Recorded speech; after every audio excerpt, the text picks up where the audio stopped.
Jean-François Lyotard played a significant role in the discussions on postmodernism in the later part of the 20th century.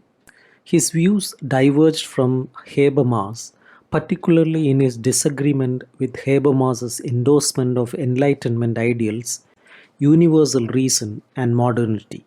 In his work Starting from Marx and Freud, Lyotard expressed reservations about Marxist analytical categories, reflecting a broader skepticism within post-structuralist thought towards Marxist concepts.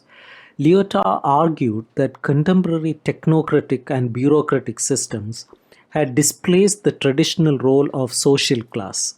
He viewed that capitalism and totalitarianism were suppressing what he termed the libidinal economy of desire.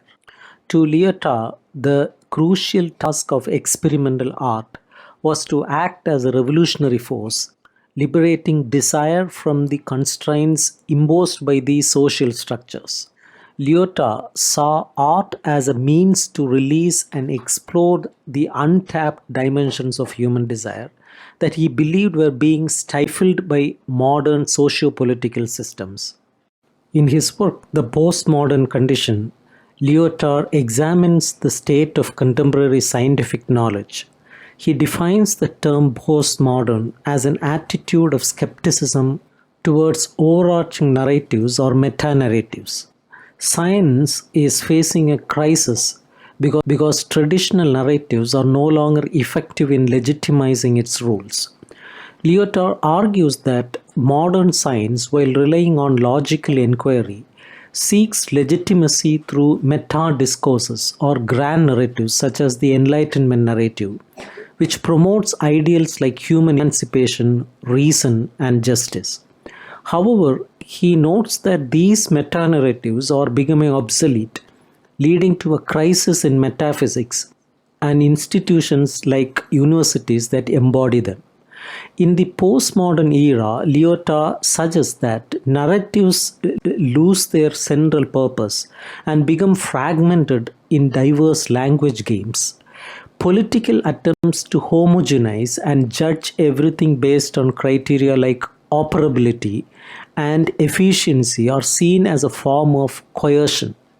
Instead of seeking legitimacy through rational consensus, Lyotard argues for a postmodern knowledge that enhances sensitivity to differences and strengthens the ability to tolerate the incomprehensible.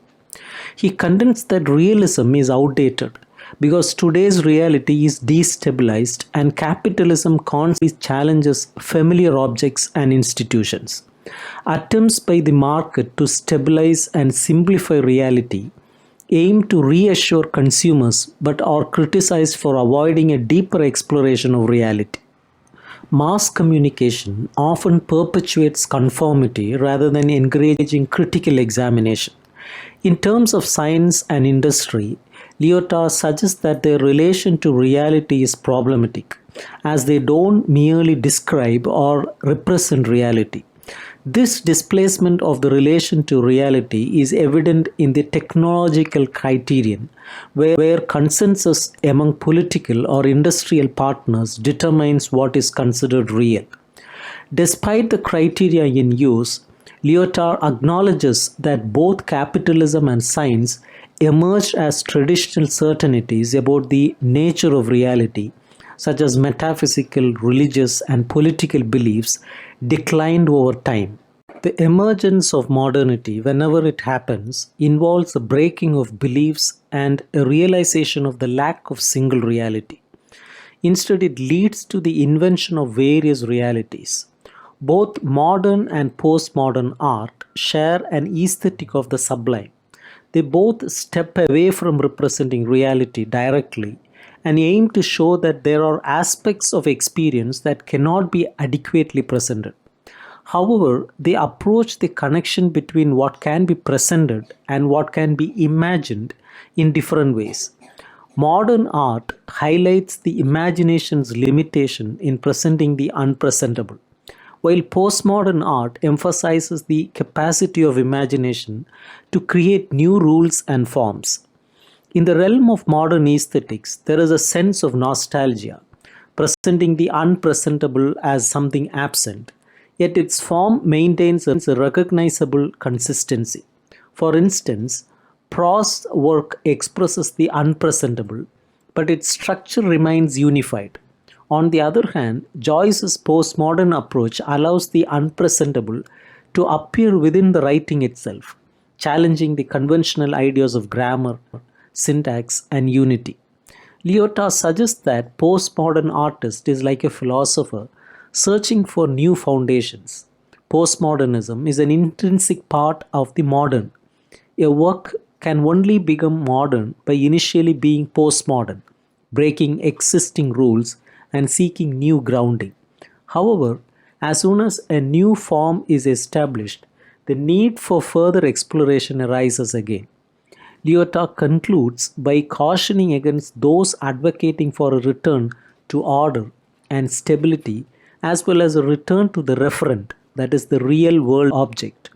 He argues that such calls essentially demand a return to a coercive and consumer driven approach that stifles artistic creativity. In his article Defining the Postmodern, Lyotard describes modernity as a break from the past and the start of new ways of living and thinking. He outlines three key features of postmodernity. Firstly, postmodernism differs from modernism by no longer aiming for general emancipation or believing in progress with intentionality and freedom. Postmodern style involves creating from a mix of codes from different styles and periods, known as bricolage. A second aspect of modernism involves losing faith in the idea that arts, technology, and liberty would universally benefit humanity. The shared belief in enterprises contributing to human emancipation has been shattered due to suspicions of crimes against humanity in economic and political liberalism and Marxism. Moreover, the failure of the modern project is evident in the division of humankind into those dealing with complexity and those focused on the ancient task of survival. Finally, postmodernity, as Lyotard suggests in his concluding remarks, is expressed in literature and art through an examination of the foundations and assumptions of modernity itself.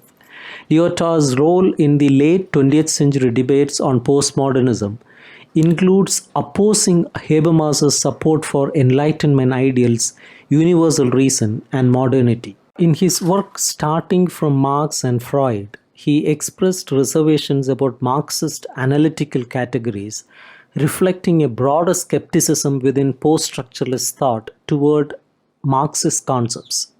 Lyotard argues that in contemporary societies dominated by technocratic and bureaucratic systems, the traditional role of social class had been displaced. He believed that capitalism and totalitarianism suppressed the libidinal economy of desire. Lyotard saw experimental art as having revolutionary potential, capable of unleashing suppressed desires and countering constraints imposed by capitalist and totalitarian forces. This perspective reflected his broader critique of modern socio-political structures and his advocacy for a more liberated understanding of human desire.